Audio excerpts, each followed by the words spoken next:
Allahu ya Allahu ya Allahu.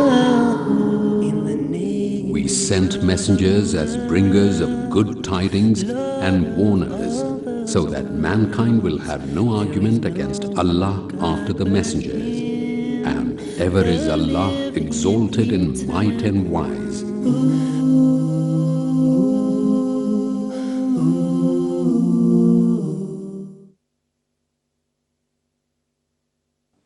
Well, he was taking the side which goes toward Syria. In Syria, or Bled Hashem, is the area where he went. People of Midian, he went there. You remember we talked about them before, and that's where he went. These were, I think, the people of Shuaib, if you remember those guys. Well, anyhow, when he went back that way, he realized something. I didn't bring anything with me. I didn't even bring a change of clothes. I didn't even bring any other shoes. All he had was some little weak-looking sandals that you wear around the palace, and they fell apart real fast. And he's walking on the hot sand, burning up his feet, and he didn't live like that before. He wasn't a desert person, and he had no food, and he had no drink, and he was walking. He said, I can't do this. And then all of a sudden, he looked in the back behind him. Oh, my God, look, look, look. There's some people coming. A whole bunch of people looks like coming over there. I better hide. So he hid in the day. And then at night, he would travel. Of course, it was a lot cooler at night. That's one thing. Easier to walk on the sand for him because the sand was cooler. But you know what the problem is? At night, can't see anything, can you?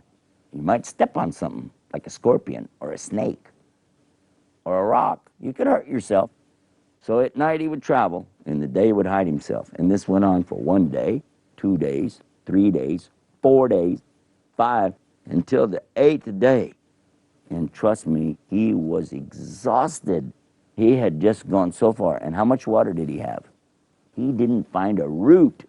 Now, sometimes in the desert you can find roots of something. Pull the root out of the ground and kind of rub it against a rock or something, get it to break open. You can get some kind of liquid or eat the root or get some value out of it. Probably doesn't taste very good, but at least you'd have something. He couldn't even find that. Well, when he finally came up out of the desert, on the other side of the desert, he saw a tree. He said, a tree, at last. And he got up to the tree and just collapsed by the tree. And he was watching, and there was a well down at the bottom of this valley there, and he saw this well, and he saw these guys coming up with their sheep, and they're getting water there, and he's going, that's a good idea. And these guys were moving this big, huge rock off the top of the well. And then he saw, looks like some other sheep, they never did go up and get their water. So these guys would come, they would leave, some guys would come, and they would leave, different groups of sheep. They would line them up because you can't mix them together, you get them all confused, you know. So they were trying to keep the sheep separate, going in, going out. But this one little group of sheep never did go up and get any water. So they started moving down there closer, and guess what? It was 2 girls taking care of those sheep. Now, everybody knows men take care of sheep out in the desert because it's very tough, it's very dangerous, and you have to be very strong. And how are you going to take care of sheep? And it's just 2 little girls, you know. So he asked them, how come you don't get some water? And they're like shy. They're like, oh, didn't look right up at him. They said, well, you know, these men are, you know, they're coming first. They were too shy to go up there. And then what happened when the men would leave, the men would put the rock back on top of the well. Now, this rock was big. Would you like to know how big the rock was? It was so big, it took 10 men all around it to pick it up and move it. And everybody's gone now. And Moses looked at that rock. Remember I told you Moses is strong. Do you recall I said that? Yes. He walked over to that rock. And he got under it. And he lifted it. And he put it to his side. Now. And he brought the sheep and watered the sheep. 10 men to move this rock. Moses did it by himself. What do you think of that? Pretty strong, huh? It gets better. Well, he put the rock back, and the girls left with the sheep. He went back up, sat under the tree, and he went, I forgot to get a drink. He forgot. See how shaitan can make you forget. You get so excited about other things. But you see how he really liked to help people? He was always trying to help people, just like helping those girls. Well, it wasn't very long, and one of the girls came back. A couple days, whatever, she came back, and she was looking for him. She said, my father wants to talk to you. He said, what? What's going on? She said, well, you see, it's like this, sir. Me and my sister were the only two who can take care of the sheep. As we told you, you know, that we're the only ones. My father's very old, and he can't take care of the sheep. He can't go out. And now he wants to thank you. He's inviting you to come. By the way, do you know how to say invite in Arabic? Da'wah. Da'wah. Can you say da'wah? Da'wah. Yeah. It means to invite. So, and it's always been the tradition all throughout the whole land that if anybody gives you an invitation like that, you must accept it. Even in today, you find this in the Middle East. If anybody gives an invitation, you should accept it. In fact, that's part of being a good Muslim, is to give an invitation to come to your place and also to accept the invitation. But anyhow, so he accepted it, and he went. And along the way, though, along the way, he's following her. You know what he did? He told her, do you mind to go behind me? She's like, why? He said, well, just because. So, okay, so she went behind him, but she knew why. Then when they got there, and he met the father was very happy, slaughtered the sheep, and they had food, and they enjoyed. He took care of Moses. He was very nice to him. And then the girl came, and she said to her father, you know what? I think this is a good idea for me to marry this guy. He said, you know, I'm thinking the same thing. It's a good idea for you to marry this guy, but we don't know about him. He's telling us some story about he was a prince in Egypt.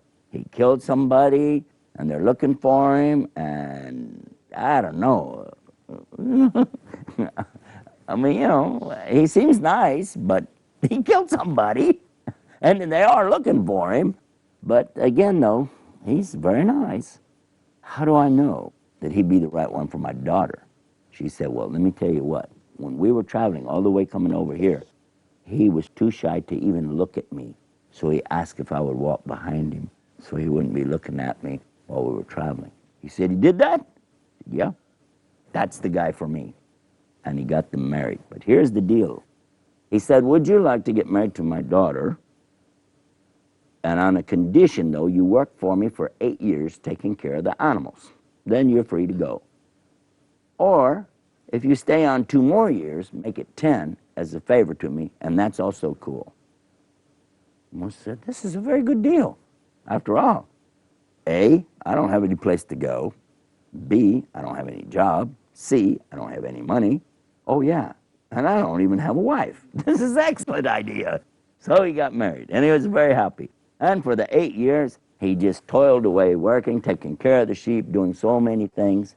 And then, as a favor, he stayed the other 2 years, too. But guess what he did while he was there with the sheep? He used to go out into the desert. He would go out, and he would look, and he would observe, and he would think, and he would watch, and he would see things, and really contemplate. You know what contemplate means? It's like when you think about a thing, and you look at it, and you think all about it.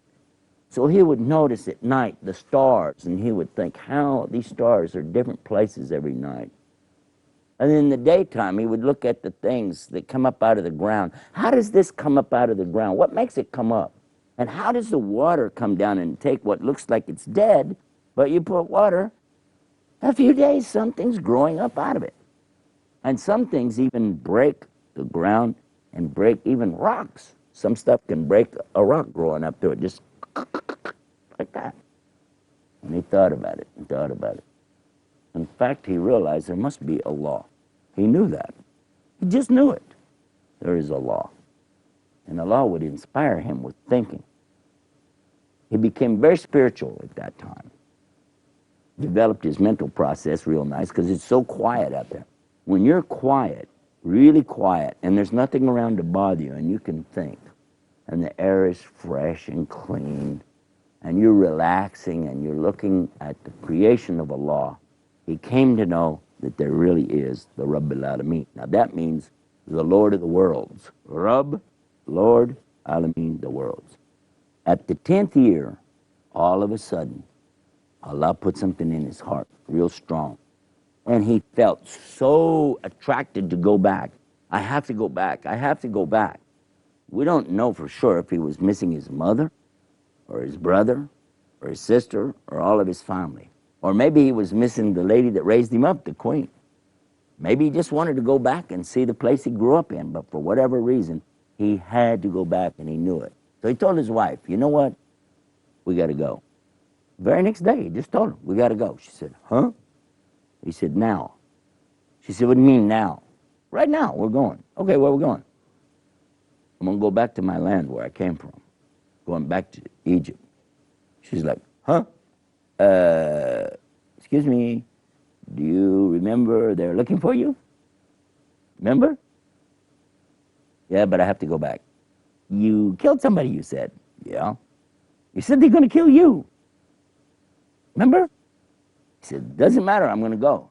Okay. She could think of 1,000 dangers in the trip back, but she was a good wife. She said, you want to go? I'm with you, let's go. So he packed up and he took her, he took all the sheep, his family, everybody that he had. By the way, you know, of course they had family, you know.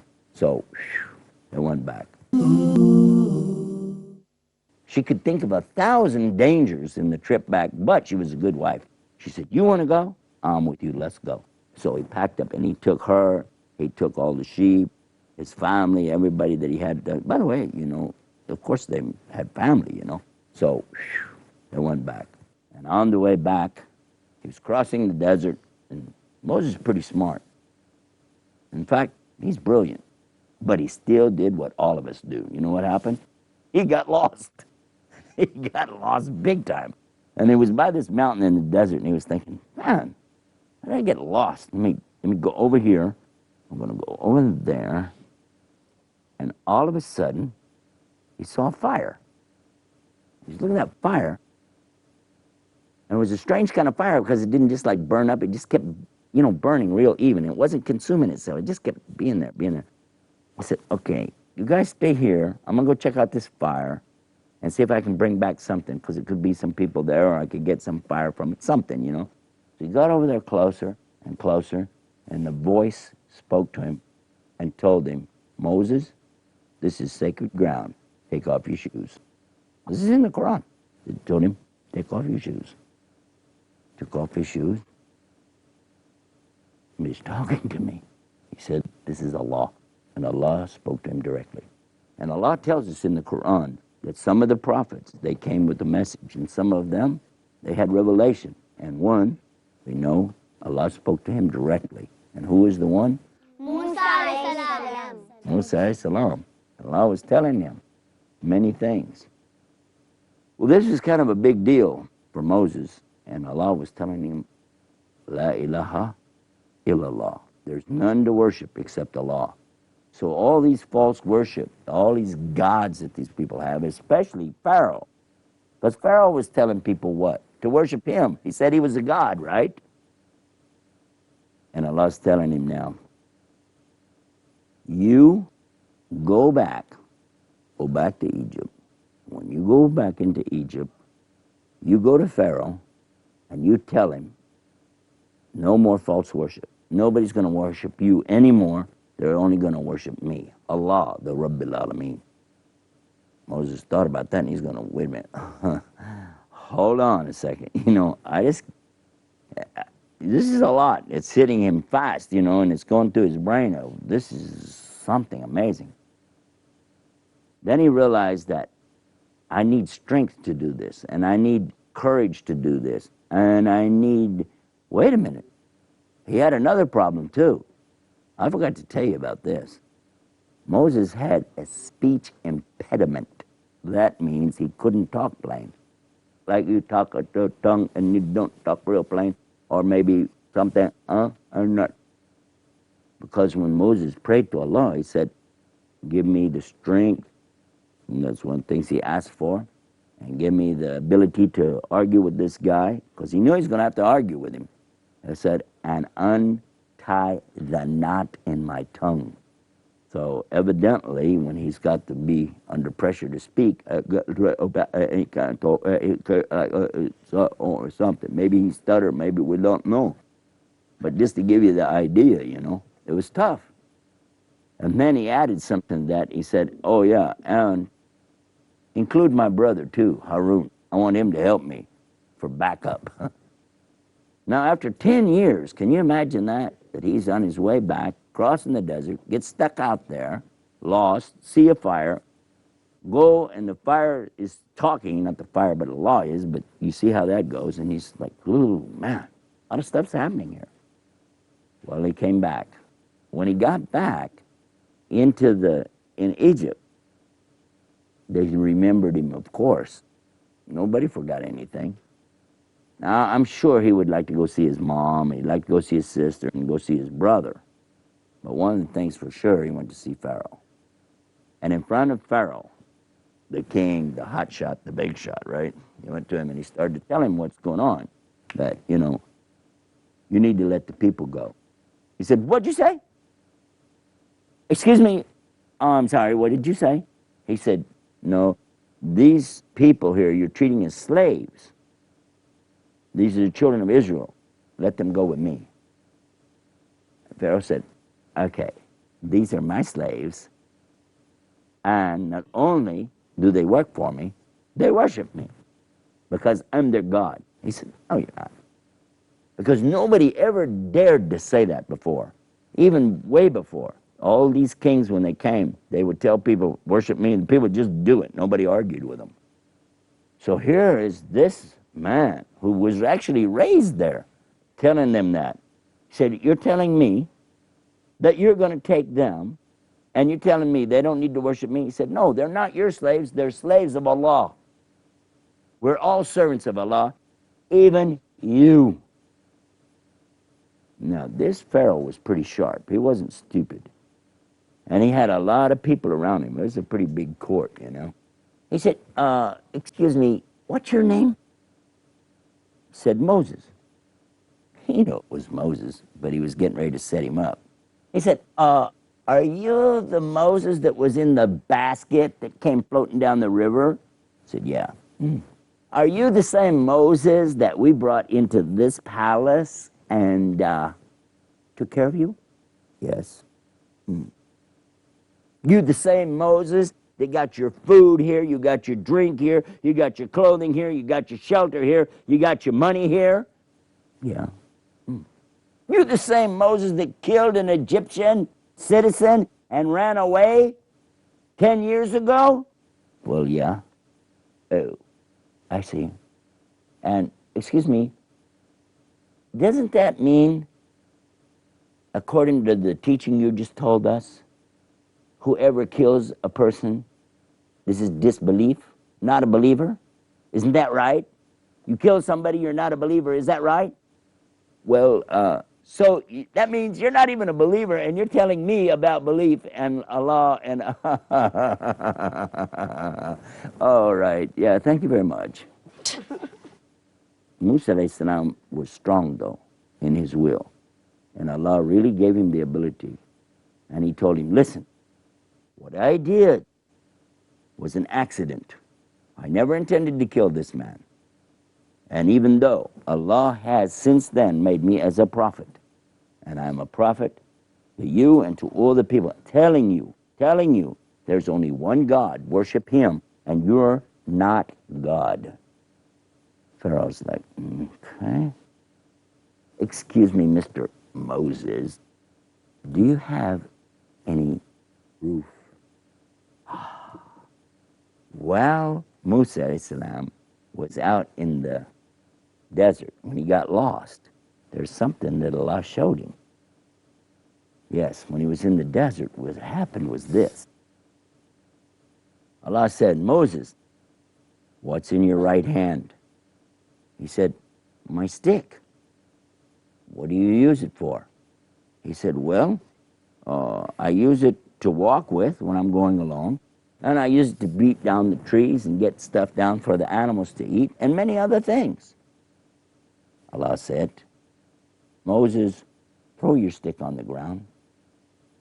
Moses threw it on the ground, and it became a huge serpent, a big snake. Oh, what's this? Allah said, stretch out your hand and grab it, and it'll turn back into a stick. Stretch out your hand and grab it. It will turn back. It'll be all right. Go ahead. Put his hand down. As soon as he touched it, it became a stick again. Wow. Moses, take your right hand and put it inside of your cloak. Now pull it out. And he did. And it was shining like light. And he looked at it. Look, it's so white. What happened? Now put it back in. Put it back in. Pull it out. And there it is. Normal again. Free of any kind of disease or anything. It was just as nice as it could be. So when Pharaoh was asking Moses, Moses alayhi salam, he was asking him for any proof you have. He didn't think he was going to have any proof, did he? Look what Moses did. Took the stick, threw it down. Snake. Big snake. What do you call this? Quivering? Crawling. Crawling? What? On it. Yeah. Like this way. Going all over the place. Big. Quivering. Then when he stuck his hand down and he grabbed it, turned back into a stick. The king's like, okay, did anybody else see that? You saw that, huh? Okay, wow. And then Musa put his hand inside of his coat and he pulled it out. It was shining white. It was like, what's this? And then he put it back. And he pulled it out again. And it was back to normal. Pharaoh was like telling his guys, come here. What's this? What is this? Come on, guys. What's up with this? They said, it's just magic. It's just magic. We know guys that do the same thing. You do? Yeah, don't worry about it. He's just a magician. Well, that's pretty scary. Don't worry about it. We got this guy under control. Okay. So, Moses, you like to try that with some competition? And Moses said, sure. There's a day of festival coming up. So what I like to do, Moses tell him, I like you to get everybody on that day. Because on the day of the festival, all the people of all the lands are going to be there. So bring all the people together on that day, and we'll have a competition. Pharaoh said, good enough for me. So in the meantime, they started getting ready. They started letting everybody know there's going to be something really big going on. Now, throughout the land, the people had heard this story about one of the servants, one of the slaves, that had been raised by Pharaoh and then killed an Egyptian and escaped. They knew the story. It was pretty famous. And they were saying, hey, that's the same guy. He's back. And not only that, he's a magician. And not only that, he's got this magic snake that turns into a stick, and he's got some weird stuff he's doing with his hands and all this kind of stuff. And there's going to be a lot of other magicians. There's going to be a big competition. And it was like, fantastic. Everybody's going to go. Everybody's going to see it. This is going to be the event of all events.